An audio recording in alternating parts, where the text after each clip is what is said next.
مفتی صاحب، بہت اہم مسئلہ ہے، بڑا اہم سوال ہے کہ وہ کون سی کوتاہیاں ہیں جن کی وجہ سے غسل کرنے کے باوجود آدمی ناپاک رہتا ہے۔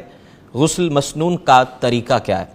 معاشرے کا ہر دوسرا تیسرا فرد اسے اس چیز کا علم نہیں ہے۔ غسل کے فرائض کتنے ہیں، ذرا اس پہ روشنی ڈالیے گا۔ غسل دو تین قسم کا ہے جو ضرورت کے حساب سے چینج ہو جاتا ہے۔ ایک ہے کہ گرمی میں آپ تھکے ہوئے آئے، پسینہ آیا ہوا تھا، تو آپ فریش ہونے کے لیے غسل کرتے ہیں، سمپل شاور کھولا اور نہا لیا۔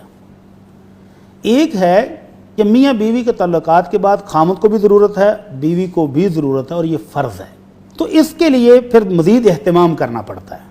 اسی طرح خواتین جب مینسز سے فارغ ہوتی ہیں تو ان کو بھی غسل کرنا پڑتا ہے، اور یہ ان دونوں غسلوں کی نسبت زیادہ اہتمام کے ساتھ اچھی طرح جسم کو مال مار کے دھونا پڑتا ہے۔ جی، غسل جنابت میں خاتون کو اجازت ہے کہ اگر اس نے بالوں کی مینڈیاں بنائی ہوئی ہیں، اچھی طرح بالوں کو کس کے باندھا ہوا ہے، تو وہ نہ کھولے اور پانی سر پر ڈالے، بالوں کو اچھی طرح ملے، جب جڑیں اچھی طرح تار ہو جائیں تو باقی جسم پر پانی بہا لے، تو اس کا غسل ہو جاتا ہے۔ لیکن مینسز سے فارغ ہونے والی خاتون کے لیے ضروری ہے کہ وہ بالوں کو بھی کھولے۔ تو اتنا اہتمام رکھا ہے اسلام نے کہ انسان اچھی طرح طہارت حاصل کرے۔ باقی رہ گیا غسل کا طریقہ۔ آپ نے پوچھا کہ کون سی چیزیں ہیں جن کے باوجود انسان غسل کے باوجود بھی ناپاک ہی رہتا ہے۔ بالکل۔ تو اگر وہ غسل آپ سنت کے مطابق نہیں کریں گے تو پھر آپ بے شک سارا دن پانی میں ڈبکیاں لگاتے رہیں، وہ آپ ناپاک ہی رہیں گے۔ ناپاک۔ تو وہ مسنون غسل ہے کیا؟ نبی رحمت صلی اللہ علیہ وسلم سے دو طریقے منقول ہیں، دونوں بہت آسان ہیں، مشکل نہیں ہیں، لیکن جو نہ سیکھے تو وہ ساری زندگی کہتے ہیں ہمیں پتہ ہی نہیں ہے غسل کا، نہیں پتہ لگتا، بالکل نہیں پتہ۔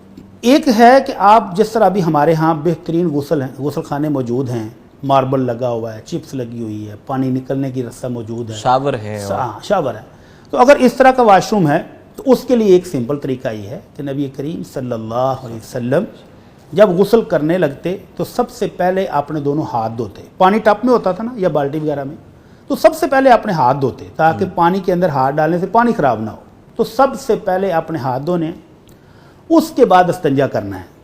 اگر میاں بیوی کی ہم بستری ہوئی ہے تو اس کے بعد بھی استنجے کی ضرورت ہے، اگر ویسے قضائے حاجت سے فارغ ہوا تو بھی استنجے کی ضرورت ہے، تو استنجا کر لے اچھی طرح۔ اور اس کے بعد اللہ کے رسول صلی اللہ علیہ وسلم کا طریقہ تھا کہ آپ وضو کرتے تھے جس طرح کے نماز کا وضو ہے۔ وہ تو ہم سب کو پتہ ہے، ماشاءاللہ جو نماز پڑھتے ہیں سب کو پتہ ہے کہ سب سے پہلے دونوں ہاتھ 3 مرتبہ دھوئے اور اچھی طرح دھوئے، اور یہ ایسے انگلیوں کا خلال بھی کیا تاکہ یہ جوڑ کو خشک نہ رہ جائے، خشک نہ رہے، بالکل۔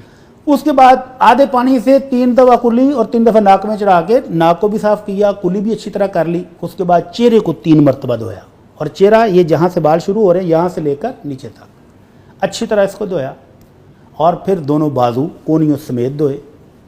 پھر سر کا مسح کرنا ہے کہ دونوں ہاتھوں کو آپ یہاں جہاں سے بال شروع ہو رہے ہیں یہاں سے شروع کریں گے اور پیچھے تک لے جائیں گے اور پیچھے سے واپس لائیں گے، اور پھر یہ انگلی کے ساتھ کانوں کے اندر والا حصہ اور انگوٹھا کانوں کے باہر پھیریں گے تو یہ کانوں کا بھی مسح ہو گیا۔ اس کے بعد دونوں پاؤں دھوئیں گے۔ تو یہ مکمل وضو ہو گیا غسل سے پہلے۔ یہ آپ اس وقت استعمال کر سکتے ہیں جس طرح ابھی آپ کے اچھے والے واش روم ہیں جہاں پانی نکل جاتا ہے اور آپ کے پاؤں پر چھینٹے پڑنے سے پاؤں دوبارہ دھونے کی ضرورت نہیں رہتی۔ تو یہ ہے پہلا طریقہ کہ وضو مکمل کریں۔ اس کے بعد نبی کریم صلی اللہ علیہ وسلم کا طریقہ یہ تھا کہ آپ اپنے ہاتھوں کو گیلا کر کے تو بالوں کو اچھی طرح ملتے تھے تاکہ بالوں کی جڑیں تار ہو جائیں۔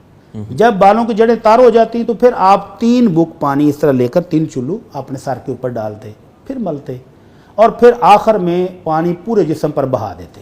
اس میں بہانے کا طریقہ یہ ہے کہ پہلے دائیں سائڈ پر بہا لیں اور پھر بائیں پر، تو یہ غسل بھی مکمل ہو گیا ہے، وضو بھی مکمل ہو گیا ہے۔ اور اگر آپ کسی گاؤں میں ہیں جہاں زمین کچی ہے، آپ کو خدشہ ہے کہ جب سر پر پانی ڈالیں گے تو چھینٹے اڑیں گے اور مٹی دوبارہ پاؤں پر پڑ جائے گی، تو پھر دوسرا طریقہ ہے۔ اور اللہ کے نبی صلی اللہ علیہ وسلم نے قربان جائیں امت کے لیے کیسی کیسی صورتیں نکالی۔ جی بالکل۔ اس میں یہ ہے کہ وضو کرنا ہے، پہلے جس طرح میں نے بتایا کہ استنجا کریں، استنجا کے بعد وضو کریں، اور جب آپ سر کے مسے پر پہنچیں تو سر پر پانی ڈال کر سر کو ملیں اچھی طرح، اور پاؤں نہیں دھوئیں، پاؤں کو رہنے دیں، اچھی طرح سر کو ملیں، اور اس کے بعد 3 دفعہ جسم پر پانی ڈالیں، پہلے دائیں طرف اور پھر بائیں طرف، تو یہ غسل مکمل ہو گیا۔ وہاں سے سائڈ پر ہٹ جائیں کیونکہ اب آپ مٹی اڑ کے تو آپ کے پاؤں پر پڑ چکی ہے، بالکل، تو سائڈ پر ہو کر دونوں پاؤں بھی دھو لیں، تو یہ آپ کا مسنون غسل پورا ہو گیا جس میں وضو بھی ہے اور جس میں غسل بھی مکمل ہو گیا ہے۔ تو اس کے ساتھ اب آپ نماز پڑھیں اور جو بھی عبادت کرنا چاہتے ہیں کریں۔